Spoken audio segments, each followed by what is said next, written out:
కూడా ఇది నీ భూమి కాదు, నువ్వు ఇక్కడి నుంచి వెళ్ళిపో అని చెప్పి పోలీస్ శాఖకు లేదు. సివిల్ కోర్టుకు మాత్రమే ఇది నీ భూమి కాదు అని చెప్పేటువంటి హక్కు ఉంది. అది అనేక సార్లు సుప్రీంకోర్టు జడ్జిమెంట్ లో కూడా చెప్పడం జరిగింది. అయినా కూడా పోలీసులు వచ్చి ఈ విధంగా చేస్తున్నారని మనం హైకోర్టులో దాదాపు 5-6 పిటిషన్లు వేస్తే ఆ పిటిషన్లు అన్నింటిలోనూ కూడా పోలీసులు వచ్చి ఇక్కడ మీరు ఎట్టి పరిస్థితుల్లోనూ ఇంటర్ఫీర్ కాకూడదు, జోక్యం చేసుకోకూడదు, వీళ్ళని ఇక్కడి నుంచి తొలగించకూడదు అనేటువంటి ఆర్డర్లు కూడా ఇచ్చారు. మరి మిగతా భూమిలో పోలీసు వాళ్ళు, రెవెన్యూ వాళ్ళు ఏమీ చేయకూడదు, స్టేటస్ క్యో అంటే వాళ్ళు ఏం చేయకూడదు, మనం ఏం చేయకూడదు అంటే ఆ కోర్టు ఉల్లంఘన నేరాన్ని కూడా ఈ ప్రభుత్వం చేసింది అనేటువంటి విషయాన్ని మనం గుర్తుపెట్టుకోవాలి. అందువల్ల కోర్టు ఉల్లంఘన నేరం కూడా, కోర్టు అధికార నేరం కూడా ప్రభుత్వాధికారులు మాత్రమే చేస్తున్నారు. మనం ఎంత కూడా నేరం చేయలేదు అనేటువంటి విషయాన్ని గమనించాలి. చివరిగా అన్నిటికన్నా ముఖ్యమైన విషయం ఏంటంటే మనల్ని భూమి ఖాళీ చేయమనడానికి ప్రైవేటు భూమి అని చెప్తున్నారు. ఈ భూమి 54 నుంచి కూడా భూదాన భూమి అనేటువంటి పేరుతోనే ఉంది. నేను కొనుక్కున్నాను అంటున్నారు తన్నీరు రాజేశ్వరి గారు. ఎవరి దగ్గర భూమి ఎవరైతే వినోబా భావే గారికి దానం ఇచ్చారో ఆ ఎవరి భూమి అయితే ఉందో వాళ్ళ దగ్గర మేము కొనుక్కున్నాం. వాళ్ళ దగ్గర కాదు, కొనుక్కుంటా. వాళ్ళు భూదాన భూమికి ఇచ్చేస్తే, భూదాన భూమి ఎవరినో వ్యవసాయం చేసుకోమని ఇస్తే ఆ వ్యవసాయం చేసుకునే వాళ్ళు ఎప్పుడో వాళ్ళకి చాలా కాలం క్రితం ఇస్తే 10 సంవత్సరాలైనా కూడా వాళ్ళు వ్యవసాయం చేయకపోతే వాళ్ళు అమ్మకాలు అవి చేస్తుంటే మీరు అమ్మకాలు చేయడం చట్టవిరుద్ధం, భూదాన బోర్డు రూల్ ప్రకారంగా మీరు అమ్మకాలు చేయకూడదు, మీరు దున్నుకోవటం లేదు కాబట్టి ఈ భూమి క్యాన్సిల్ చేస్తున్నామని గవర్నమెంట్ ఆర్డర్ ఇవ్వడం అనేటువంటిది కూడా జరిగింది.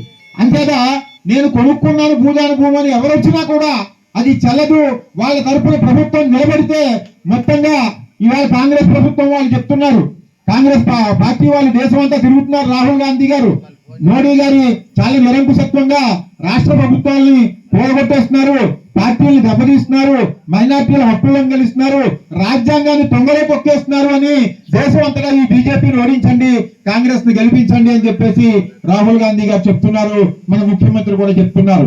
మీరు ఆ బీజేపీ నిరంకుశత్వం కింద చెప్తున్నటువంటి మీరు కోర్టు ధిక్కార న్యాయం చేస్తూ చట్టాలను ఉల్లంఘిస్తూ ఇక్కడ ప్రజల్ని గనక బలవంతంగా ఏ రూల్ లేకుండా మీరు పోలీస్ ఫోర్స్ తో గనక దాన్ని తొలగించాలని చూస్తే గనక ఖచ్చితంగా ప్రజలు దాన్ని వ్యతిరేకించేటువంటి హక్కు కలిగి ఉంటారు.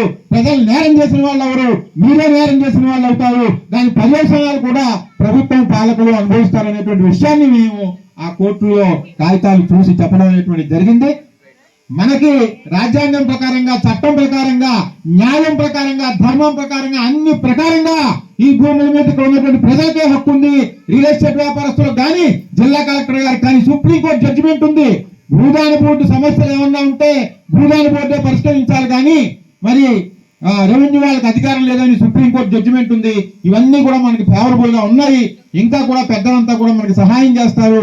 ఈ రాష్ట్రంలో ఉన్నటువంటి ప్రజలంతా కూడా మన వైపు నిలబడతారు. ఖచ్చితంగా మీరు ఈ నివాసాన్ని ప్రజలుపరుచుకుంటారని ఈ పోరాటంలో మేమంతా మీకు అండగా ఉంటామని మనవి చేస్తూ మీరంతా కూడా చట్టం ప్రకారంగా కరెక్ట్ గా ఉన్నారనే విషయాన్ని ధైర్యంగా ఉండి పోరాడాలని మనవి చేస్తున్నాం. Thank you very much.